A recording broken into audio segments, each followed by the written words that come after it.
दोस्तों आज हम लोग डिस्कस करेंगे विलियम फॉकनर की बायोग्राफी और इनके कुछ इंपॉर्टेंट वर्क पर आधारित मल्टीपल चॉइस क्वेश्चन। ये सभी क्वेश्चंस हमारे ऑब्जेक्टिव टाइप के होंगे जिसमें एक क्वेश्चन दिया होगा और उसके नीचे उसके 4 ऑप्शन होंगे। उन चारों ऑप्शन में से एक ऑप्शन ठीक होगा, आपको वही ठीक वाला ऑप्शन का चुनाव करना है दोस्तों। तो चलो आज की वीडियो हम लोग शुरुआत करते हैं। सबसे पहला ही क्वेश्चन ये है दोस्तों कि where was William Faulkner born, यानी कि विलियम फॉकनर का जन्म कहाँ हुआ। आपके पास ये 4 ऑप्शंस हैं दोस्तों।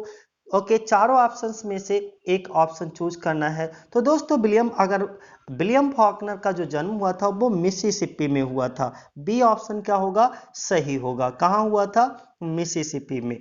ओके दोस्तों, सेकेंड क्वेश्चन हमारा क्या है, what type of work did William Faulkner right. जो विलियम फॉकनर थे वो किस तरीके के वर्क को लिखा करते थे दोस्तों। तो वो novels, screen play writer, short story writer, यानी कि वो सभी थे विलियम फॉकनर। शॉर्ट स्टोरीज भी लिखा करते थे, स्क्रीन प्ले और नॉवेल्स को भी लिखा करते थे। तो इसमें डी वाला ऑप्शन क्या होगा, सही होगा, all of the above. Next question दोस्तों, topic of the 50 years after Faulkner celebration will include all of the following except. Okay, यानी कि topics of the 50 years after Faulkner celebration will include all of the following. ये सभी हैं, नीचे दिए हुए चारों में से सभी हैं, लेकिन एक नहीं है। वो एक कौन सा नहीं है, उसी का आपको क्या करना है, चुनाव करना है। तो दोस्तों, तो यहां पर कौन सा, यानी कि फॉकनर्स इफेक्ट ऑन टेनेसी, ये वाला ऑप्शन यानी कि सी जो है वो इसमें से नहीं है। ओके, एक्सेप्ट के सिवाय किसके, Faulkner's effects on Tennessee. Next question दोस्तों, which of the following films, नीचे कुछ फिल्म के नाम दिए गए हैं, was not written by Faulkner's or based of one of his works. नीचे कुछ फिल्मों के नाम दिए गए हैं, उन फिल्मों में से कौन सी फिल्म की जो है किसके द्वारा नहीं लिखी गई है, विलियम फॉकनर के द्वारा नहीं लिखी गई। चारों में से आपको बताना है। तो दोस्तों इसका सी ऑप्शन सही होगा, बिग फिश। बिग फिश जो है वो विलियम फॉकनर के द्वारा नहीं लिखी गई। अगला दोस्तों क्वेश्चन, यहां पर एक फिलप्स है दोस्तों, यहां पर भरना है आ can live through anything was one of Faulkner's famous quote. एक इनकी बहुत ही फेमस कोट है ये। ओके, इसमें आप फिल इन द ब्लैंक्स में आपको भर के बताना है कि क्या आएगा। तो दोस्तों यहां पर आएगा अ जेंटलमैन। क्या आएगा दोस्तों, जेंटलमैन। ध्यान देना, जेंटलमैन। ओके दोस्तों, जेंटलमैन। ठीक है, तो यहां से देखिए, a gentleman can live through anything, ये इनकी पूरी कोटेशन का नाम है दोस्तों। अगला क्वेश्चन, नेक्स्ट, यहां पर बताया गया there is a Faulkner and Yoknapatawpha okay conference being held in July on 12 2012, यानी कि 2012 में। ओके, 2012 की जुलाई को इनका योगना पटाफा में कॉन्फ्रेंस हुआ, कॉन्फ्रेंस का आयोजन हुआ। तो दोस्तों ये सत्य घटना है या असत्य है। तो दोस्तों ये सत्य घटना है, 2012 में जो है इसका आयोजन हुआ था, योगना पटावा में इसकी कॉन्फ्रेंस हुई थी दोस्तों। Next, the theme of his stories is decay of the old south। Okay, तो ये भी क्या है, ट्रू है दोस्तों। The theme of the stories, उनकी जो स्टोरीज की कहानी जो होती थी वो ज्यादातर साउथ ओल्ड से होती थी। ये बात क्या है, सत्य है दोस्तों। In addition of the Nobel prize, okay, Nobel prize के अतिरिक्त Faulkner's also won the Bertrand Russell prize award. Okay, of the Bertrand Russell award दोस्तों। Okay, next, Faulkner write not only for movies. Question समझिएगा दोस्तों, Faulkner road लिखते थे not only, ना केवल for movies, वो केवल ना केवल मूवीज को ही लिखते थे but also for television shows. ये भी बात क्या है, सत्य है दोस्तों कि ट्रू है ये। ओके, नेक्स्ट यहां पर भी आपको फिलअप करना है दोस्तों। क्या आएगा देखो बात, और ये मोस्ट इंपॉर्टेंट है, 2016 के पीजीटी के एग्जाम में ये क्वेश्चन पूछा जा चुका है दोस्तों।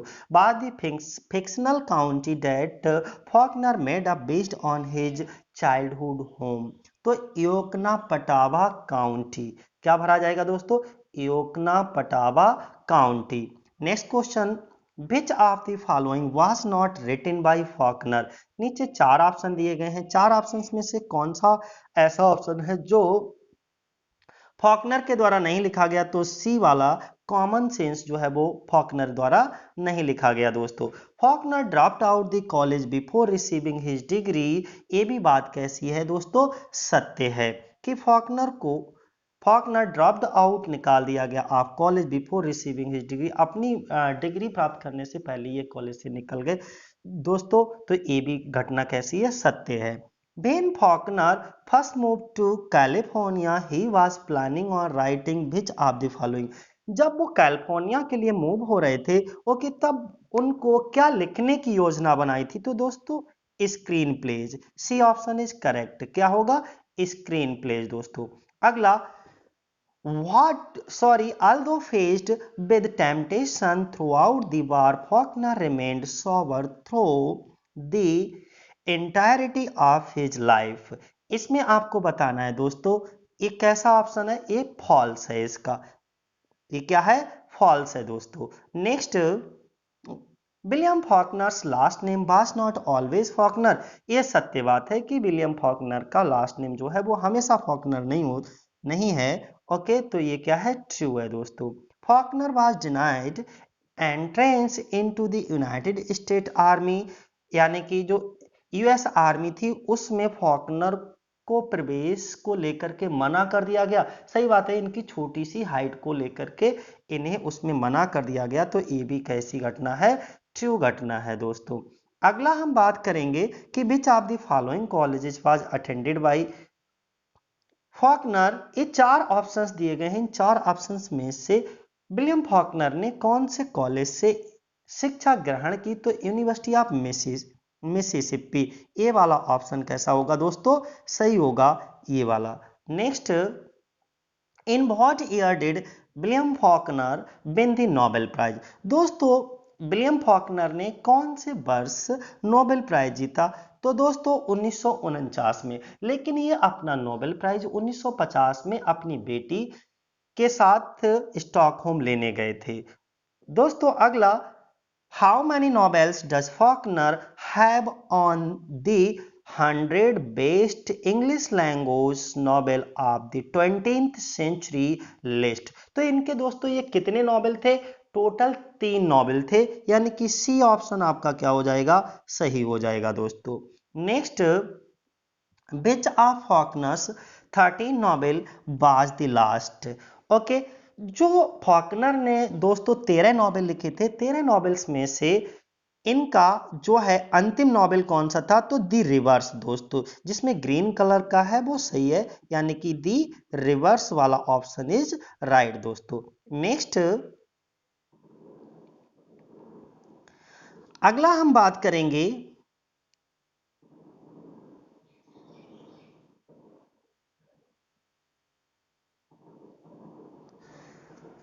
चार ऑप्शंस फिर आपके सामने दोस्तों दिए हैं।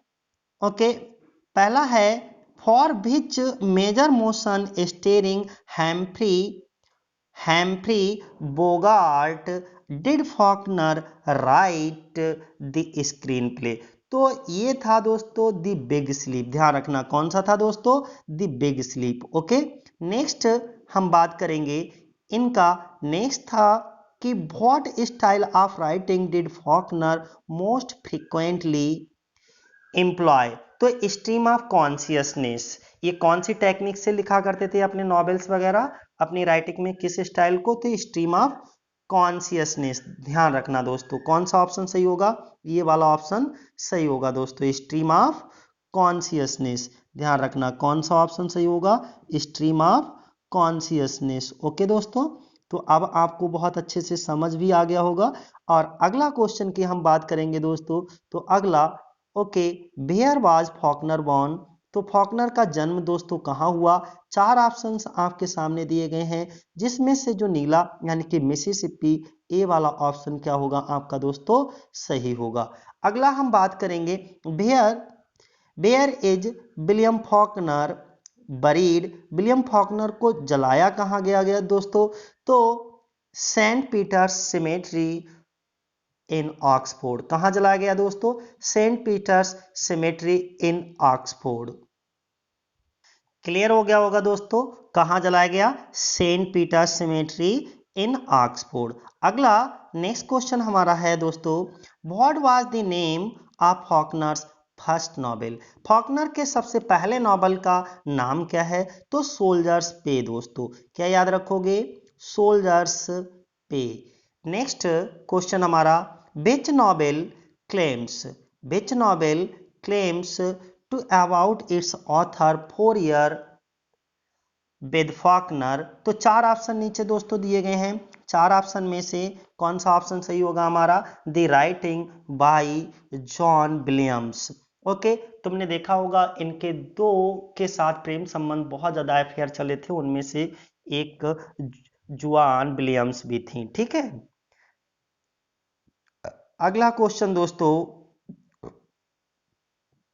भाई was Faulkner rejected from US army? Okay, जो विलियम फॉकनर थे, इनको यूएस आर्मी से क्यों रिजेक्ट कर दिया गया? तो इनको टू शॉर्ट यानी कि छोटी हाइट के कारण इनको दोस्तों रिजेक्ट किया गया था। क्लियर हो गया होगा। नेक्स्ट दोस्तों, ट्रू फॉल्स बताना है इसमें। Faulkner believed that alcohol enhanced the writing process? तो ये फॉल्स है, ये बिल्कुल भी इस बात में बिलीव नहीं करते थे कि जो अल्कोहल है वो राइटिंग प्रोसेस में एनहांस्ड करता है। ओके दोस्तों, नेक्स्ट हम बात करेंगे, in Faulkner's opinion what place provided the ideal setting for a writer to work? फिर रिपीट करता हूं, in Faulkner's opinion what place provided the ideal setting for a writers to work? दोस्तों यहां पर आपके सामने चार ऑप्शन दिए गए हैं, चार ऑप्शन में से एक ऑप्शन आपका सही है। तो दोस्तों उनके अनुसार, उनकी राय में अ वेयर हाउस। क्या है? A warehouse, C option is correct दोस्तों। नेक्स्ट अगला, भाई was Faulkner dismissed from his position as head of the post office? जो पोस्ट ऑफिस में ये जॉब करते थे, वहां से इनको क्यों निकाल दिया गया at the University of Mississippi? तो दोस्तों किस लिए निकाल दिया था? For reading on the job. फिर रिपीट करता हूं, B option is correct, for reading on the job.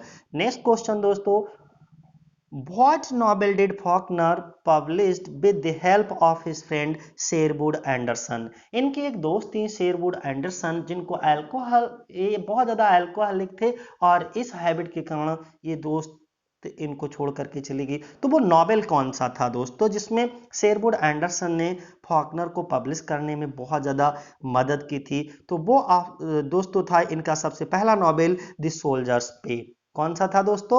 The soldiers पे। ध्यान रखना कौन सा? दी सोल्जर्स पे दोस्तों। Next, which work would Faulkner read each year like some people read the Bible? Okay दोस्तों, इनमें से पांच ऑप्शन आपके सामने दिए गए हैं, कौन सा ऐसा इनका था नॉवेल था जो एकदम जैसे कि वहां का पवित्र बाइबल पढ़ा जाता है, वैसे इनके इसको पढ़ा जाता था, वर्क को पढ़ा जाता था? वो है कौन सा दोस्तों? इसका चुनाव करके आपको बता। तो दोस्तों वो नॉवेल है हमारा डॉन क्यूजॉट। कौन सा है? डॉन क्यूजॉट। ई वाला ऑप्शन जो है वो क्या है? करेक्ट है दोस्तों। अगला, what is the name of the imaginary county in which the majority of Faulkner's novel take place? तो इसमें एक ही ऑप्शन है दोस्तों, ए वाला ठीक है आपका, योकना पटावा।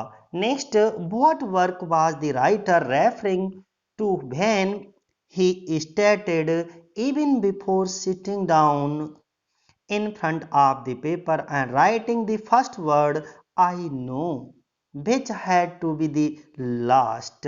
तो दोस्तों ये जो है राइटर की रेफर कौन सी लाइन से कौन सी नॉवेल से इसको रेफर किया जाता है, तो दोस्तों as I lay dying, as I lay dying से इसको रेफर किया गया है। तो सी वाला ऑप्शन क्या होगा दोस्तों, हमारा सही होगा। इन एब्सलोम, एब्सलोम okay Quentin says, I don't hate it, I don't hate it. What does not he hate? इसमें दोस्तों चार ऑप्शंस हैं, चार ऑप्शंस में से एक ऑप्शन आपका सही है। कौन सा दोस्तों, तो ए वाला ऑप्शन क्या है, सही है, the South. Next question, what advice does Faulkner give to writers interested in narrative technique? तो दोस्तों यहाँ पर फिर से आपके तीन ऑप्शंस दिए हैं, तीन ऑप्शंस में से एक ऑप्शन सही है, यानी कि what advice did Faulkner give, जो फॉकनर थे उनको कौन सी सलाह दी जाती है टू राइटर्स के द्वारा interested in narrative techniques to become a surgeon और अ ब्रिक लेयर। ओके, ये वाली सलाह इनको दी जाती है, यानी कि बी ऑप्शन इज करेक्ट दोस्तों। नेक्स्ट हम बात करेंगे, तो इन what year did Faulkner win the national book award for his collected short stories. दोस्तों विलियम फॉकनर ने नेशनल बुक अवार्ड जो कलेक्टेड शॉर्ट स्टोरी थी वो किस साल जीती, तो वो था 1951 में दोस्तों। कब, 1951 में। अगला question, tell him that at my age one is too old to travel so far only to dine with a stranger। this was, ये बहुत इंपॉर्टेंट है दोस्तों, और this was Faulkner's response to an invitation from his president to dine at the White House। तो ये किसके लिए दोस्तों था, ये एक्चुअली क्या हुआ, एक बार अमेरिका के राष्ट्रपति जॉन एफ कैनेडी ने इनको अपने यहाँ डिनर के लिए बुलाया था, लेकिन इन्होंने उस डिनर के लिए पोलाइटली मना कर दिया। ये वहाँ पर उन्होंने ये स्पीच कहा था, पोलाइटली मना किया था, ये वही स्पीच है। तो वो राष्ट्रपति कौन थे दोस्तों, जॉन एफ कैनेडी। अगला हम बात करेंगे, ये तो सेम है। Next, which of the following has special meaning of temple drag. दोस्तों यहाँ पर टेम्पल ड्रैग के सेंस में कौन सा स्पेलिंग मीनिंग है, तो special meaning for temple drag, temple drag के लिए स्पेशल मीनिंग क्या है, आ कॉनकोव। ध्यान रखना टेम्पल ड्रैग के लिए कौन सा वर्ड यूज किया गया, आ कॉनकोव। Next, how long did it take Faulkner to write his novel as I lay dying. Okay, जो इन्होंने एक नॉवेल लिखा था विलियम फॉकनर ने, एज आई ले डाइंग, इस नॉवेल को लिखने में विलियम फॉकनर को कितना समय लग गया दोस्तों, तो 6 वीक का समय लगा था। सी ऑप्शन क्या है आपका सही है। नेक्स्ट दोस्तों, when asked if he had read this writers work, Faulkner answered, I had never read him, nor did Shakespeare read him. I doubt that Melville has read him, and I am sure that Moby Dick did not. What writer is he referring to? Okay, कौन से writer की वो बात कर रहे हैं दोस्तों, तो सिगमंड फ्राउड की बात कर रहे हैं। किसकी बात कर रहे हैं दोस्तों, सिगमंड फ्राउड की बात कर रहे हैं। तो यहाँ पर ए ऑप्शन इज करेक्ट दोस्तों। दी शॉर्ट स्टोरी ड्राई सितंबर कंसर्न्स। दोस्तों इनमें चार ऑप्शन दिए हैं, चार ऑप्शंस में से कौन सा ऑप्शन सही है वो आपको चुनाव करना है। तो दी लैंचिंग, कहां से दोस्तों, सबसे पहला ही ऑप्शन आपका सही है, the lynching of a black man for an attack on a white women.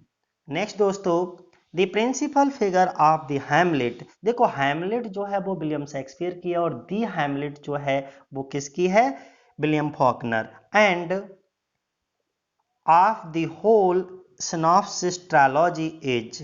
तो दोस्तों यहाँ पे चार ऑप्शन दिए गए हैं, चार ऑप्शन में से एक ऑप्शन आपका सही है, तो फ्लेम। कौन सा दोस्तों, डी ऑप्शन सही होगा, flame. Next, What advice did Faulkner give to those people who read his novels two or three times and still were not able to understand them? तो उन्होंने कहा कि भाई एक बार में समझ नहीं आता, दो बार में नहीं आता, तीन बार में नहीं आता, तो चौथी बार पढ़ो। कब तक समझ नहीं आएगा? तो कौन सा? टू रीड देम 4 टाइम्स, यानी कि बी ऑप्शन इज करेक्ट दोस्तों। अगला, what work was the writer referring to when he stated, okay, even before sitting down in front of the paper and writing the first word I know, which had to be the last? दोस्तों इसका C option सही होगा, as I lay dying. क्या होगा? As I lay dying.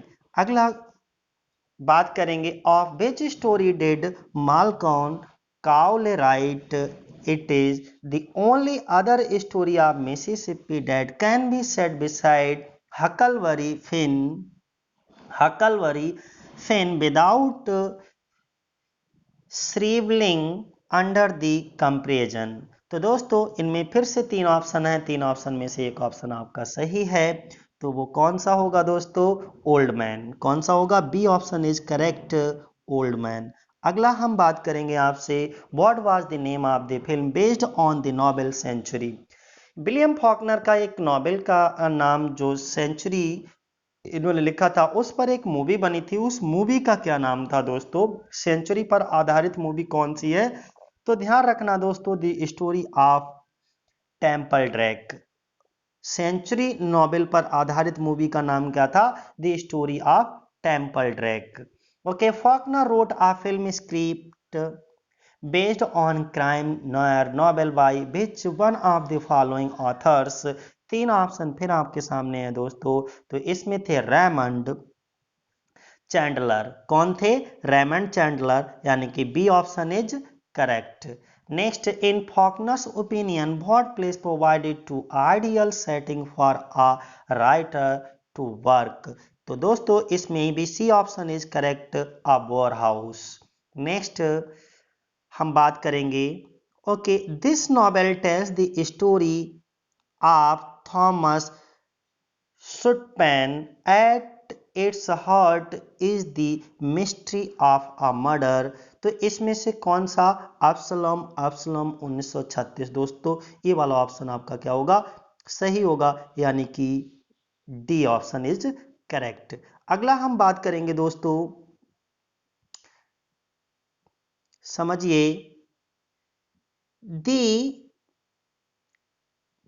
Young man or woman writing today has forgotten the problems of the human heart in conflict with itself, which alone can make good writing, because only that is worth writing about, worth the agony and the sweet. Where is the quote from? ये speech इन्होंने कहाँ से ली गई और कहाँ पर दी दोस्तों? तो हम बता देते हैं, ये अपना नोबेल प्राइज लेने स्टॉकहोम में जाते हैं, तो 10 दिसंबर 1950 को ये स्पीच दी जाती है। तो ये वाला आपका ऑप्शन सही होगा, नोबेल प्राइज स्पीच स्टॉकहोम 10 दिसंबर 1950। ओके दोस्तों, नेक्स्ट अगला, published in 1991 the biography of फॉकनस्ट, और उसका टाइटल भी क्या था? Faulkner a biography. बाद रिटन बाय होम, किसके द्वारा दोस्तों ये लिखी गई है? आपको ये बताना है। तो दोस्तों अगर हम बात करें तो ये जोसेफ ब्लॉटनर द्वारा लिखी गई है, यानी कि इसका C option is correct, Joseph Blotner. Next हम बात करेंगे, तो what is the name of Faulkner's fictional county in Mississippi in which most of his novels take place? तो वो योकना पटावा, यानी कि बी ऑप्शन इज करेक्ट। ये वाला ऑप्शन दोस्तों हमने कहा नहीं, ये पीजीटी 2016 में पूछा भी गया है, योकना पटावा। नेक्स्ट दोस्तों हम बात करेंगे कि Faulkner never disclose how selected the name the fictional county in which most of his work took place. What is the most commonly accepted derivative of the word? तो दोस्तों ये कहाँ से चेरोकी इंडियन वर्ड से लिया गया, यानी कि दोस्तों बी वाला ऑप्शन क्या होगा आपका सही होगा। नेक्स्ट हम बात करेंगे तो अगला है हु आर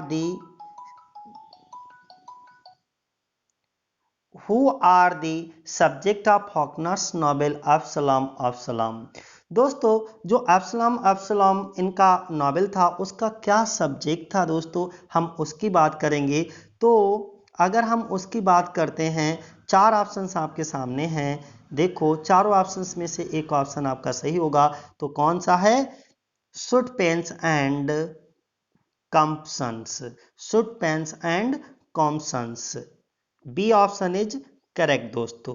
ओके, नेक्स्ट अगला हम बात करेंगे Agnes de Mille created a ballet based on which Faulkner short story. Okay, चार ऑप्शन आपके फिर दे रखे हैं दोस्तों, तो इसमें से फर्स्ट ऑप्शन क्या है आपका सही है, आ रोज फॉर एमली। इस पर मैं एक वीडियो भी आपके लिए बनाऊंगा रोज फॉर एमली के लिए। ओके दोस्तों, नेक्स्ट अगला हम बात करेंगे in Sarto Sartoris 1929 pilot John Sartoris died in a plane crash. Which epitaph did Faulkner write for Sartoris in the novel? दोस्तों यहाँ पर चार ऑप्शन आपके दे रखे हैं, चार ऑप्शंस में से एक ऑप्शन आपका सही है। तो देखिएगा दोस्तों कौन सा ऑप्शन आपका सही है। तो आई बेर हिम ऑन एंगल्स, कौन सा? पहला ही ऑप्शन आपका क्या है दोस्तों, सही है, I bear him on angels wings and brought him out on to me. Okay दोस्तों, नेक्स्ट हम बात करेंगे which of the following Faulkner short stories was made into a movie of the same name in 1972 adapted by Joseph Anthony and starring Robert Duvall. Okay, तो यहां पर फिर से चार ऑप्शंस हैं, तो इसका भी पहला ऑप्शन आपका क्या सही होगा दोस्तों, टुमारो। ओके, तो ये थे दोस्तों हमारे कुछ ऑब्जेक्टिव टाइप क्वेश्चंस। ओके, उम्मीद करते हैं दोस्तों इनको बार बार समझिए, देखिए और लगाने का प्रयत्न करिए। इसी तरीके से हमारा विलियम फॉकनर का जो कॉन्सेप्ट है वो धीरे धीरे क्या हो जाएगा, क्लियर हो जाएगा दोस्तों।